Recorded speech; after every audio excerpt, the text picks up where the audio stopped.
저는 입사 10년 차의 평범한 직장인입니다. 입사할 때는 열심히 해서 회사에 도움이 되는 사람이 되고 싶었지만 지금은 무의미하게 매일매일 주어지는 업무만 쳐내고 있습니다. 입사 초의 열정을 다 잃어버리고 관성적으로 출근하는 제 모습에 회의감이 들더군요. 그래서 요즘 출근하는 제 모습이 마치 도살장에 끌려가는 소와 같다는 생각이 듭니다. 저도 열정적으로 업무에 임하며 회사에서 인정받는 사람으로 성장하고 싶은데 어떻게 해야 할지 모르겠습니다. 저는 무엇을 해야 할까요? 오늘 고민에 대한 답을 찾기 위해 많은 책을 읽었습니다. 그리고 전 세계 1위 테마파크 디즈니랜드에서 인정을 받아 주차요원에서 결국 부사장 지위까지 올라간 댄 코커렐의 책에서 그 답을 찾았습니다. 그는 회사에서 인정받기 위해서는 자신을 동기부여시킬 수 있는 셀프 리더십을 키워야 한다고 하는데요. 오늘 영상에서 꼭 그 비결을 배워가시기 바랍니다. 현대지성에서 출간하고 댄 코커렐이 쓴 디즈니 리더십 수업입니다. 첫 번째 원칙, 건강한 몸을 유지해라. 어느 황량한 12월 아침, 나는 결국 오랫동안 내 몸을 외면하며 살아온 죗값과 마주했다. 말도 안 돼, 102.5kg이라니. 눈앞에 깜빡이는 숫자를 보면서 나는 망연자실했다. 몸무게가 위험 수위를 넘어간 것은 처음이었다. 닥치는 대로 먹고 운동은 거르고 건강에 관심을 기울이지 않았던 지난날이 만들어낸 결과였다. 곧바로 죄책감이 들었다. 체중계에서 깜빡이는 숫자 때문만은 아니었다. 내가 그동안 이 모든 것을 무시하며 살아왔다는 걸 누구보다 잘 알고 있었다. 체력이 약하고 운동하려는 의지조차 없는 나를 만든 주범은 과거의 나였다. 트라우마로 남을 만한 사건을 겪거나 병치레를 크게 한 뒤 건강의 소중함을 깨닫기도 한다. 하지만 대다수는 그런 일이 자기에게 닥치지 않는 이상 건강관리를 등한시하기 일쑤다. 무탈하게 지내다 보면 건강 문제가 와닿지 않기 때문이다. 그런 상태로 시간을 흘려보내다가 노화라는 자연의 섭리를 정통으로 얻어맞고 나서야 부랴부랴 대책을 세운다. 거스를 수 없는 세월의 희생자인 척하지만 사실 우리는 별로 싸워보지도 않고 굴복한 방관자나 마찬가지다.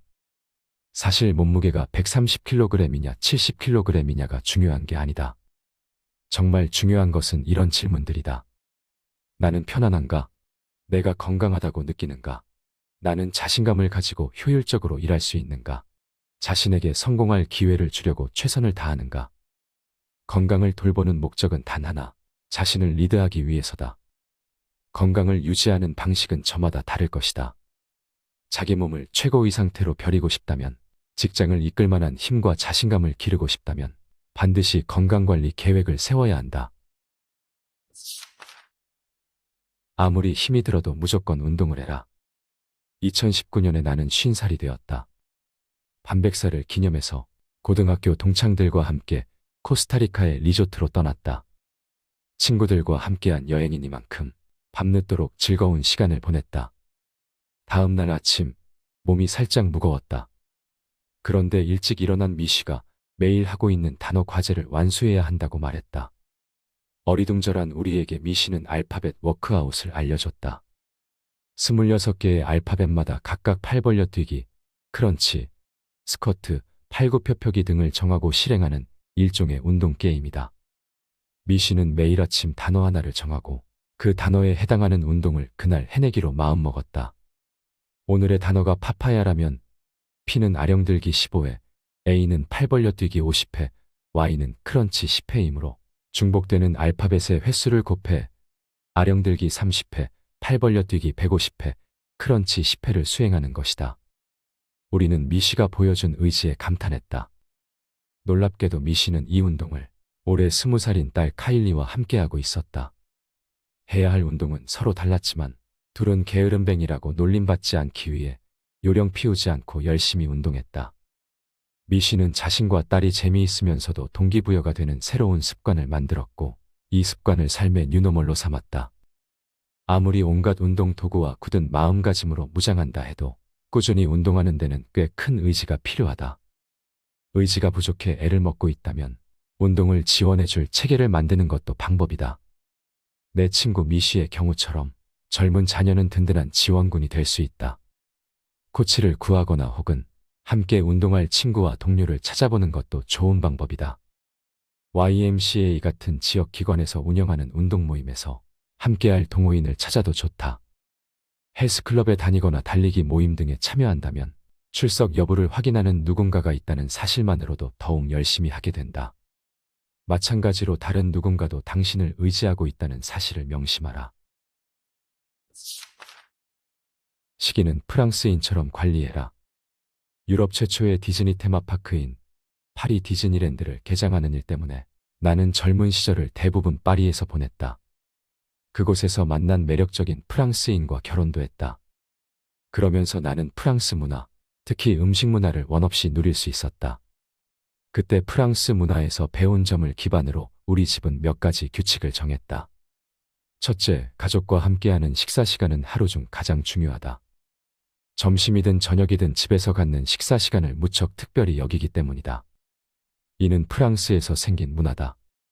우리 가족은 식탁에 둘러앉아 이런저런 사소한 대화를 주고받으며 함께 식사를 즐기는 이 시간을 무척 소중히 여긴다.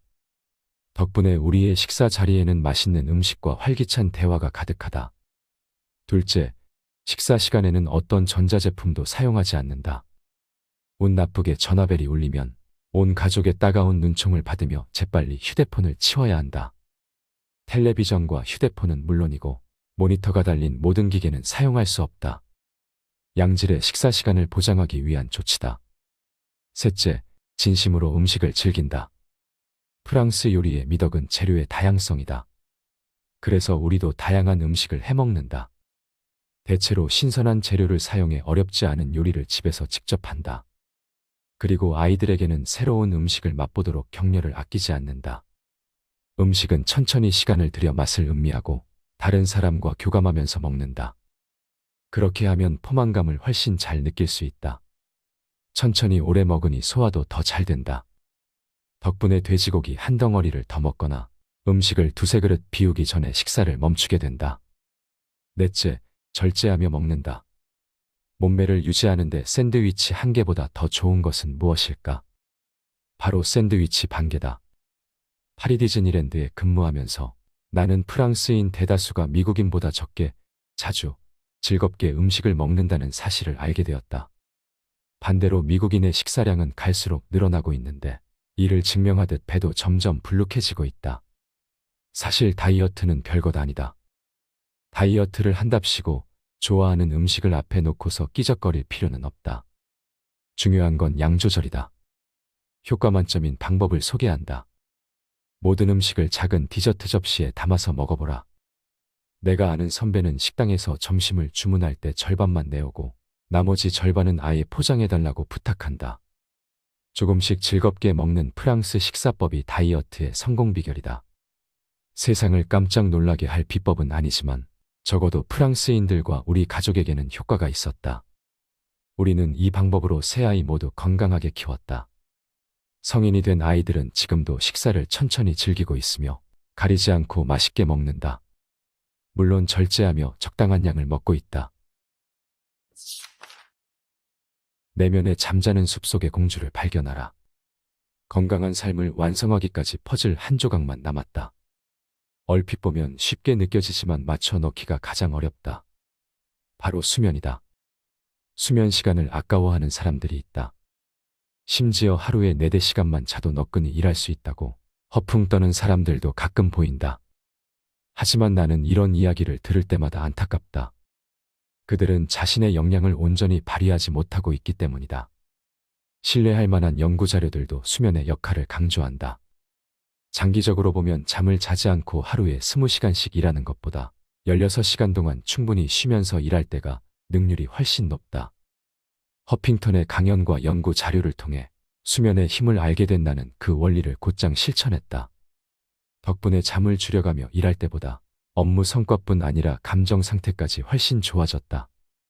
수면 습관을 바꾼 뒤 비로소 내가 그동안 얼마나 무겁고 찌뿌둥한 몸 상태로 아침을 맞이했는지 알게 되었다.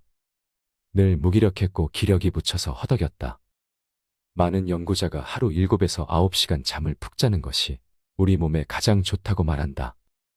그래서 나는 리더십 교육생들에게 매일의 수면 시간과 다음 날의 감정 상태 및 업무 성과를 기록하게 했다. 7시간만 자면 다음 날 카페인에 의존하지 않고도 일할 수 있다는 사람이 있는가 하면 9시간은 자야 상쾌하다고 말하는 사람도 있었다. 분명한 것은 7시간 이상은 자야 한다는 점이다. 이보다 적게 자고 있다면 반드시 수면 습관을 바꿔야 한다. 아침에 일어날 때 자신의 컨디션을 점검해보라. 개운하게 일어나 기운차게 하루를 시작하는가? 아니면 낮잠을 자지 못해 칭얼거리는 아기처럼 몸이 찌뿌둥한가? 푹 자고 일어나 이성적 사고를 하는 어른이 아니라 잠이 부족해서 짜증난 어린아이 같은 기분이라면 수면 시간을 조정해야 한다. 올바른 수면 습관은 아이뿐 아니라 어른에게도 중요하다. 몸과 마음을 쾌적하게 하는 자신만의 수면 습관을 찾아야 한다. 두 번째 원칙, 건강한 정신을 유지해라. 대학교를 졸업한 후에도 나는 디즈니 앱콧 테마파크의 주차관리 직원으로 일할 기회를 얻을 수 있었다. 앱콧에서는 6개월 동안 주차관리 업무와 트램 운행 업무를 맡았다. 플로리다주의 디즈니랜드는 여름에 무척 더운 데다가 매일 수많은 사람들이 방문했다. 일이 고되기는 했지만 나는 눈과 귀를 활짝 열고 세세한 것 하나까지 모든 것을 배우고자 노력했다. 그러던 어느 날 파리 디즈니랜드의 개장팀으로 일할 기회가 찾아왔다. 1992년 1월 파리행 비행기에 몸을 실었다. 간절히 바라던 일이고 자진해서 나서기는 했지만 한편으로는 험난한 여정이 두려웠다. 낯선 나라에서 막중한 책임을 안고 새로운 업무를, 심지어 말도 잘 통하지 않는 사람들과 함께 해내야 한다는 사실이 마음을 무겁게 짓눌렀다. 하지만 회사는 내게 주차장 관리를 맡겼다. 정신이 아득했다. 내가 미쳤지. 도대체 내가 무슨 생각으로 이 일을 하겠다고 한 걸까? 앞으로 또 뭐가 남았지? 좌절, 참담함, 비웃음. 위기의 순간은 언제나 귀한 교훈을 준다. 프랑스에서 어려움을 극복해 나가는 동안 나는 흥미진진한 이야깃거리와 값진 지혜를 얻을 것이라고 확신했다. 그래서 이 시기를 크나큰 배움의 기회로 여기겠노라 마음먹었다. 이 과정을 거치면서 나의 역량과 한계를 알게 되었다. 감정을 더 명료하게 인식하고 적절히 대처하게 되었으며 이를 통해 타인의 감정을 깊이 이해하고 사람들에게 좋은 영향력을 미칠 수 있었다. 자기 인식 수준이 깊어지고 감성 지능이 풍부해진 셈이다. 이후 나는 예전보다 견고해진 가치관을 토대로 회의감이 들 때에도 올바른 결정을 내릴 수 있게 되었다. 모든 것은 마음가짐에 달렸다. 사람은 누구나 마음가짐이라는 필터를 가지고 있다.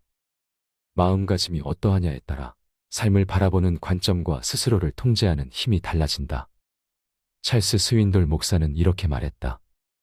인생의 10%는 우리에게 일어난 일이고 90%는 그 일에 대한 우리의 대응이다. 디즈니에서 우수캐스트 멤버를 시상하는 자리에 아내와 함께 참석한 적이 있다. 우리 부부는 명예로운 상을 받은 수상자 몇 명과 함께 앉았다. 우리 테이블에 있던 3명은 각자의 배우자와 자리를 함께했다. 끔찍한 허리케인이 지나간 탓에 예정보다 4주나 미뤄진 행사였다. 아내는 같은 테이블에 앉은 사람들에게 다들 무탈했는지 안부를 물었다. 그러자 한 부부가 대답했다. 우리는 정말 운이 좋았답니다. 아내와 나는 그 부부가 피해를 입지 않았다고 생각했다. 그런데 이야기를 나누다 보니 실제로는 그렇지 않았다. 허리케인의 직격탄을 맞아 살던 집에 지붕이 날아갔고 벽이 완전히 무너지기 직전에 간신히 이웃집으로 피신해 목숨을 구한 것이다. 집을 비롯해 소중한 것들을 거의 다 잃은 상태였다. 하지만 그 부부는 아무도 다치거나 죽지 않고 가족 모두 무사히 탈출한 것이 다행이라고 생각했다. 흔히 말하는 컵에 물이 절반이나 남았네 라고 말할 수 있는 사람들이었다. 참으로 대단한 회복력과 강인함, 낙천주의가 아닐 수 없다. 나 자신이 되라. 바야흐로 소셜미디어의 시대다. 온라인에서 화려한 삶을 과시하는 것이 미덕으로 여겨진다. 우리는 페이스북에 접속한 지 몇 분도 채 되지 않아 타인의 멋진 생활과 여행 사진을 보며 질투한다. 질투심은 이내 자신도 완벽하게 보이는 삶을 전시해야 한다는 압박감으로 이어진다. 자신에게 비현실적인 기준을 들이댔다는 것을 인정하자. 인생은 원래 고달프고 불공평하다. 이를 부인해봤자 무수히 찾아오는 고난을 극복하기가 더 힘들어질 뿐이다. 아무리 불만족스럽더라도 진실을 있는 그대로 받아들이자. 인생은 완벽한 사진이 아니다. 이 사실을 인정해야 한다. 여기까지만 와도 전투의 절반은 마쳤다. 자기의 나약함을 인정하고 긍정적인 마음가짐을 가지면 비로소 해결책이 보이기 시작한다. 이제부터 배우고 성장할 수 있다. 전보다 훨씬 자유로워질 수 있다. 캐럴 드웩 박사는 저서 마인드셋에서 성장 마인드셋과 고정 마인드셋이라는 개념을 제시한다. 성장 마인드셋은 어떠한 고난과 실패를 겪더라도 희망과 교훈을 얻게 해주고 모든 시험을 새로운 기회로 바꾸어준다. 반면 고정 마인드셋은 실패가 두려워 도전하지 못하게 한다. 고정 마인드셋을 가진 리더는 위험을 감수하려 하지 않고 오로지 타고난 재능에만 의존한다. 고정 마인드셋을 지닌 리더가 이끄는 조직은 어떻게 될까? 결점이나 잘못을 인정하고 고치려는 노력은 사라진다. 자신의 재능을 계속해서 과대평가한 탓에 자의식만 비대해진다. 경직된 서열 구조와 실패에 대한 두려움은 어떠한 위험도 감수하지 않게 만든다. 하지만 성장 마인드셋을 지닌 리더가 이끄는 조직은 다르다. 리더부터 더 나은 사람이 되고자 노력하고 구성원의 성장을 돕는다. 덕분에 조직은 더욱 발전한다.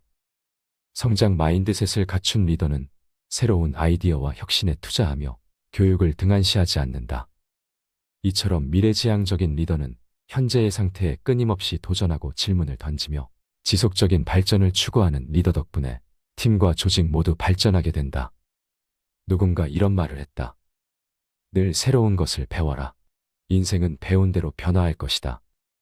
나도 늘 호기심을 잃지 않고 배우면서 살아가려 한다. 변화하기에 너무 늦은 때는 없고 배우기에 너무 늦은 나이도 없으며 발전하기에 너무 늦은 시기도 없다고 나는 확신한다. 운은 내가 만든다. 나는 마음가짐이 운을 만든다고 믿는다. 호기심이 많아서 그런지 나는 사람들과 만나거나 가볍게 대화 나누는 것을 좋아한다. 편한 것에 안주하지 않고 적극적으로 기회를 찾으면 좋은 일이 찾아온다고 믿는 낙관주의자이기도 하다. 호기심과 낙관주의는 새로운 가능성과 기회의 문을 열어준다.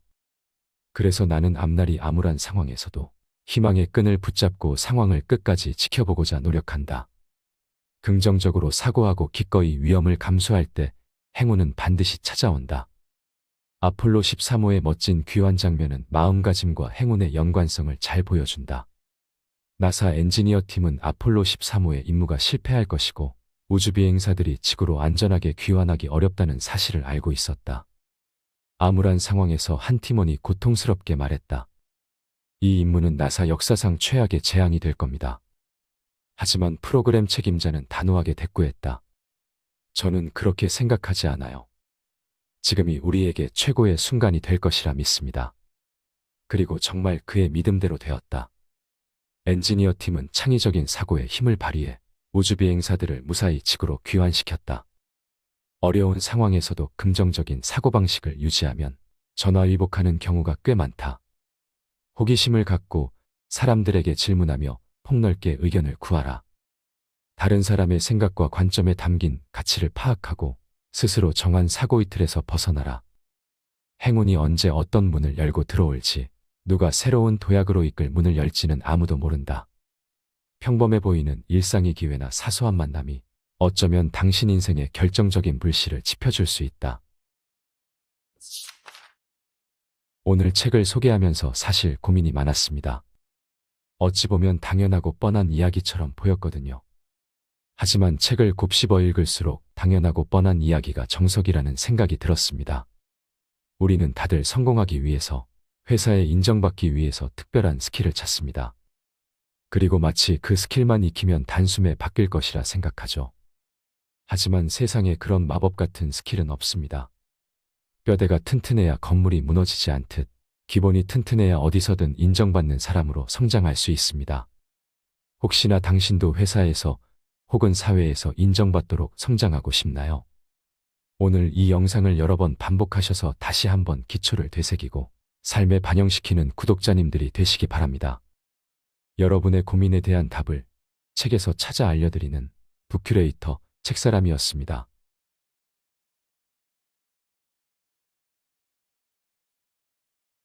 저는 입사 10년 차의 평범한 직장인입니다. 입사할 때는 열심히 해서 회사에 도움이 되는 사람이 되고 싶었지만 지금은 무의미하게 매일매일 주어지는 업무만 쳐내고 있습니다.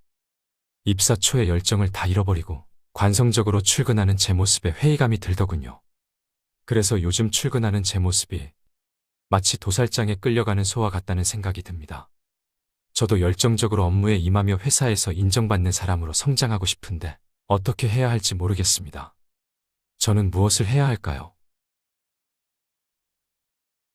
오늘 고민에 대한 답을 찾기 위해 많은 책을 읽었습니다.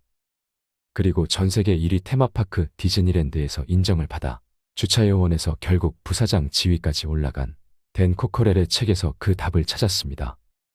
그는 회사에서 인정받기 위해서는 자신을 동기부여시킬 수 있는 셀프 리더십을 키워야 한다고 하는데요. 오늘 영상에서 꼭 그 비결을 배워가시기 바랍니다. 현대지성에서 출간하고 댄 코커렐이 쓴 디즈니 리더십 수업입니다. 첫 번째 원칙, 건강한 몸을 유지해라. 어느 황량한 12월 아침, 나는 결국 오랫동안 내 몸을 외면하며 살아온 죗값과 마주했다. 말도 안 돼, 102.5kg이라니. 눈앞에 깜빡이는 숫자를 보면서 나는 망연자실했다. 몸무게가 위험 수위를 넘어간 것은 처음이었다. 닥치는 대로 먹고 운동은 거르고 건강에 관심을 기울이지 않았던 지난날이 만들어낸 결과였다. 곧바로 죄책감이 들었다. 체중계에서 깜빡이는 숫자 때문만은 아니었다. 내가 그동안 이 모든 것을 무시하며 살아왔다는 걸 누구보다 잘 알고 있었다.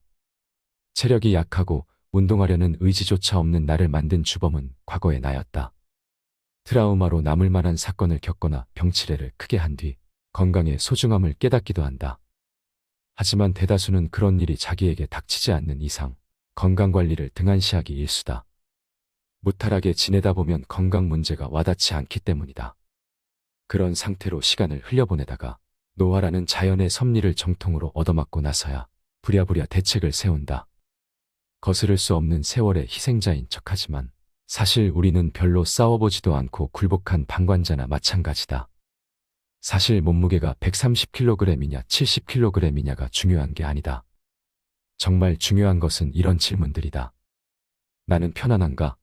내가 건강하다고 느끼는가? 나는 자신감을 가지고 효율적으로 일할 수 있는가? 자신에게 성공할 기회를 주려고 최선을 다하는가? 건강을 돌보는 목적은 단 하나, 자신을 리드하기 위해서다.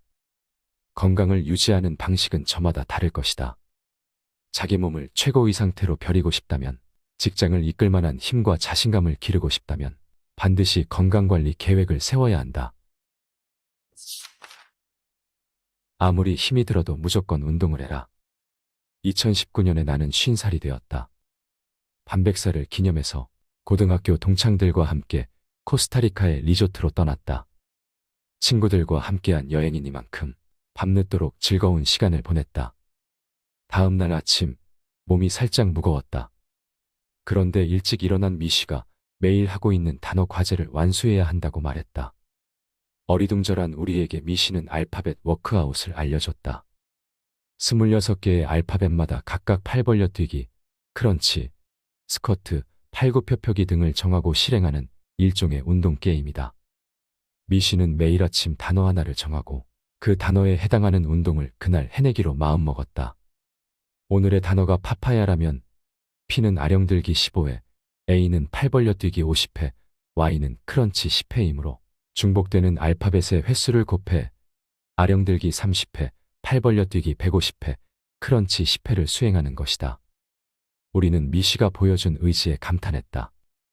놀랍게도 미씨는 이 운동을 올해 20살인 딸 카일리와 함께하고 있었다. 해야 할 운동은 서로 달랐지만 둘은 게으름뱅이라고 놀림받지 않기 위해 요령 피우지 않고 열심히 운동했다.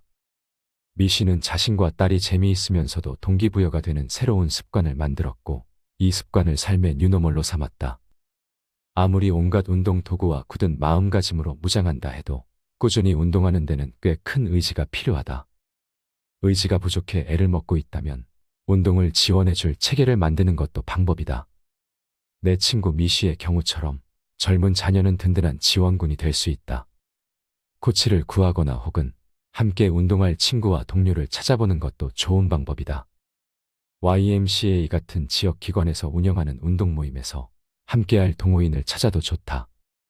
헬스클럽에 다니거나 달리기 모임 등에 참여한다면 출석 여부를 확인하는 누군가가 있다는 사실만으로도 더욱 열심히 하게 된다. 마찬가지로 다른 누군가도 당신을 의지하고 있다는 사실을 명심하라.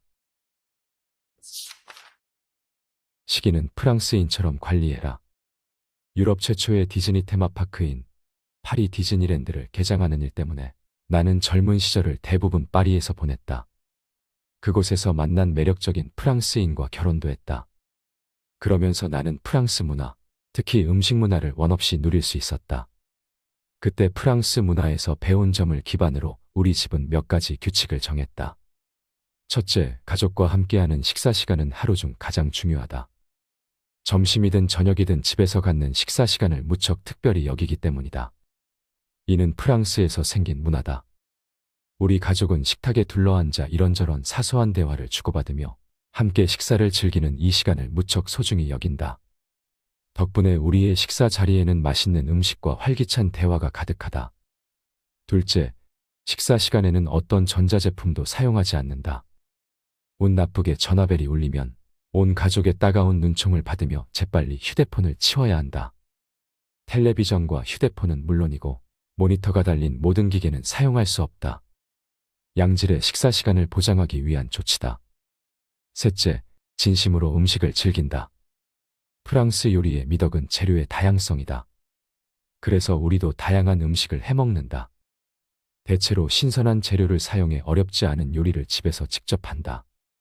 그리고 아이들에게는 새로운 음식을 맛보도록 격려를 아끼지 않는다. 음식은 천천히 시간을 들여 맛을 음미하고 다른 사람과 교감하면서 먹는다. 그렇게 하면 포만감을 훨씬 잘 느낄 수 있다. 천천히 오래 먹으니 소화도 더 잘 된다. 덕분에 돼지고기 한 덩어리를 더 먹거나 음식을 두세 그릇 비우기 전에 식사를 멈추게 된다. 넷째, 절제하며 먹는다. 몸매를 유지하는데 샌드위치 한 개보다 더 좋은 것은 무엇일까? 바로 샌드위치 반 개다. 파리 디즈니랜드에 근무하면서 나는 프랑스인 대다수가 미국인보다 적게, 자주, 즐겁게 음식을 먹는다는 사실을 알게 되었다. 반대로 미국인의 식사량은 갈수록 늘어나고 있는데 이를 증명하듯 배도 점점 불룩해지고 있다. 사실 다이어트는 별것 아니다. 다이어트를 한답시고 좋아하는 음식을 앞에 놓고서 끼적거릴 필요는 없다. 중요한 건 양 조절이다. 효과 만점인 방법을 소개한다. 모든 음식을 작은 디저트 접시에 담아서 먹어보라. 내가 아는 선배는 식당에서 점심을 주문할 때 절반만 내오고 나머지 절반은 아예 포장해달라고 부탁한다. 조금씩 즐겁게 먹는 프랑스 식사법이 다이어트의 성공 비결이다. 세상을 깜짝 놀라게 할 비법은 아니지만 적어도 프랑스인들과 우리 가족에게는 효과가 있었다. 우리는 이 방법으로 세 아이 모두 건강하게 키웠다. 성인이 된 아이들은 지금도 식사를 천천히 즐기고 있으며 가리지 않고 맛있게 먹는다. 물론 절제하며 적당한 양을 먹고 있다. 내면의 잠자는 숲속의 공주를 발견하라. 건강한 삶을 완성하기까지 퍼즐 한 조각만 남았다. 얼핏 보면 쉽게 느껴지지만 맞춰 넣기가 가장 어렵다. 바로 수면이다. 수면 시간을 아까워하는 사람들이 있다. 심지어 하루에 4~5시간만 자도 너끈히 일할 수 있다고 허풍 떠는 사람들도 가끔 보인다. 하지만 나는 이런 이야기를 들을 때마다 안타깝다. 그들은 자신의 역량을 온전히 발휘하지 못하고 있기 때문이다.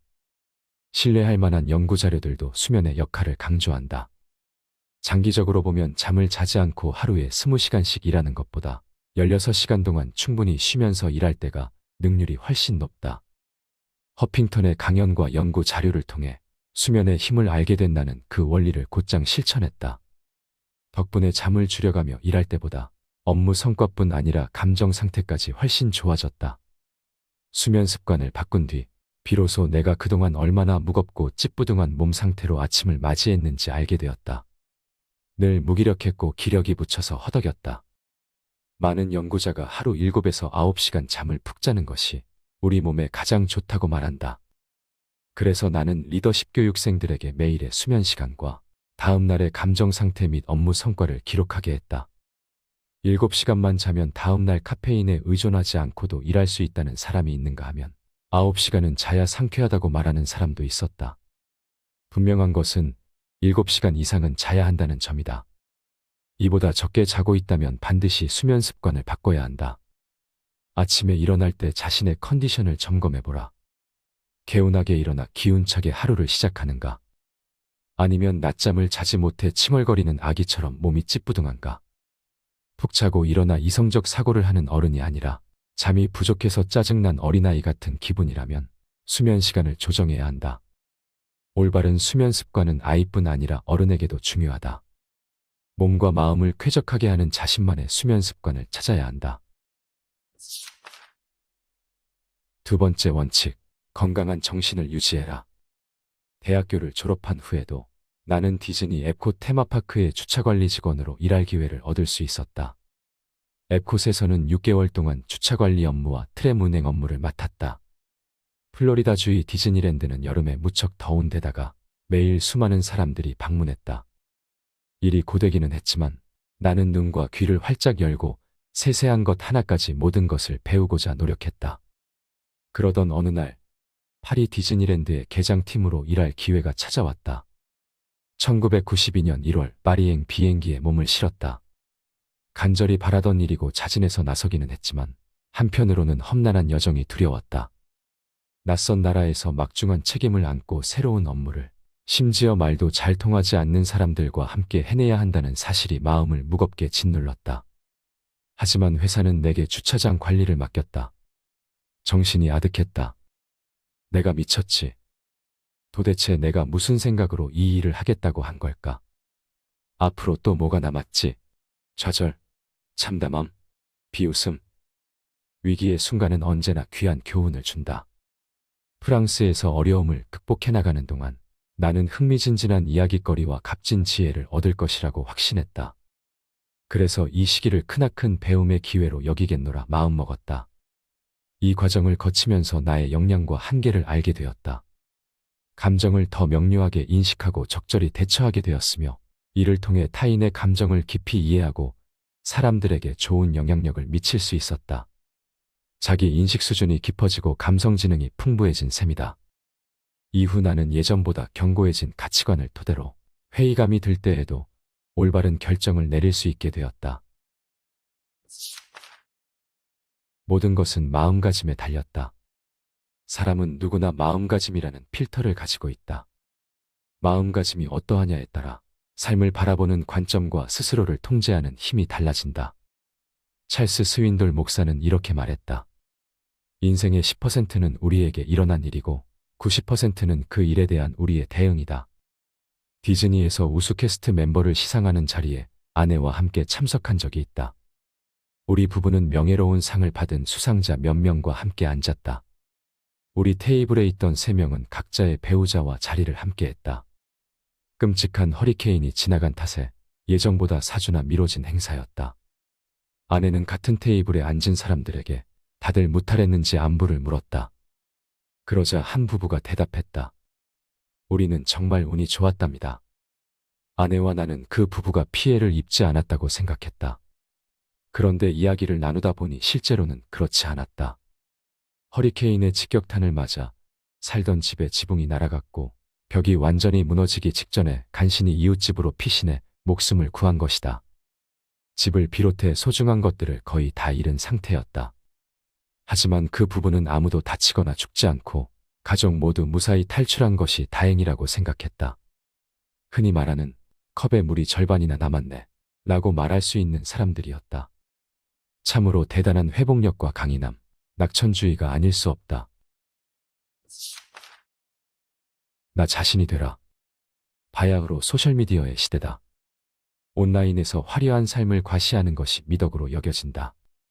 우리는 페이스북에 접속한 지 몇 분도 채 되지 않아 타인의 멋진 생활과 여행 사진을 보며 질투한다. 질투심은 이내 자신도 완벽하게 보이는 삶을 전시해야 한다는 압박감으로 이어진다. 자신에게 비현실적인 기준을 들이댔다는 것을 인정하자. 인생은 원래 고달프고 불공평하다. 이를 부인해봤자 무수히 찾아오는 고난을 극복하기가 더 힘들어질 뿐이다. 아무리 불만족스럽더라도 진실을 있는 그대로 받아들이자. 인생은 완벽한 사진이 아니다. 이 사실을 인정해야 한다.